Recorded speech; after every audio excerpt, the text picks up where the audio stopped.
Hi kids, parents, chess teachers, welcome back to the chess lesson. In this lecture, number 79, we'll talk about the endgame, and this happened in the year of 1933, a fabulous endgame, one of the most famous one. So let's see what happened. Black is clearly better in this position. Like black has 2, 4, 5, 6, 7 pawns. White has only 5 pawns. And the bishop is usually more powerful in those kind of positions because the game could get opened. Well, the white captured here, rook b7, and move bishop b6 happened. So bishop is positioned here on b6 to protect the pawn on a7. Also, the move c4 is possible in some positions to open up the bishop, or pushing the pawn forward and then connecting those two pawns. Like two connected pawns could be very dangerous moving forward together, being supported by the bishop and the rook. Now white played c4, and black had a lot of opportunities here. The move that black played is not the best one, d takes c4, but I'm glad that it happened because we're going to see a wonderful endgame here. Other moves, king g6, excellent. The idea of king g6 is simply move the king forward and support those pass pawns. The other option is to push pawn to d4, and again, that pawn on d4 could be supported then by the rook, connection of those pass pawns, right? So that's another option here that black had, but in the game, d takes e4 happened. Well, knight c3. There are other moves that white can do here. Knight d6 is probably the best one, with the idea to capture the pawn on c4. White played knight c3, and now after rook d8, it's clear that black is significantly better because the rook is so active. It's going to get to d2.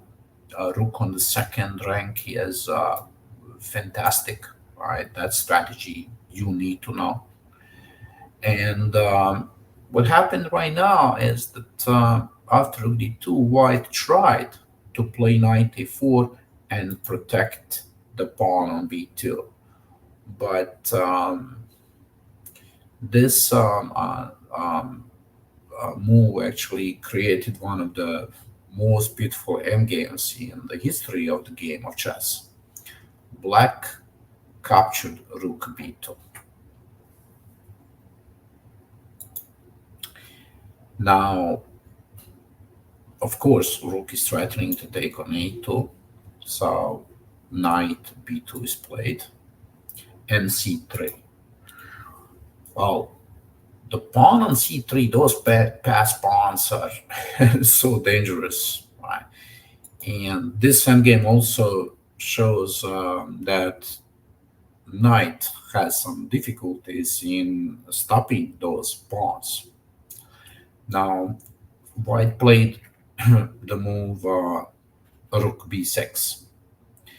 The idea of rook b6 was if you take on b6, white would play, say, move like knight d3. If you play c4, then knight c1, and the pawns are stopped. So that's the idea that white had. But after rook b6, black played an amazing move, c4. Now, the c4, the threat is c2. That means if you take on c4, the pawn will go to c2 and become a queen. Well, white played rook to b4. Now, you cannot take, right, because rook b2, or you cannot push because rook c4. But black plays a5. Look at this cool move.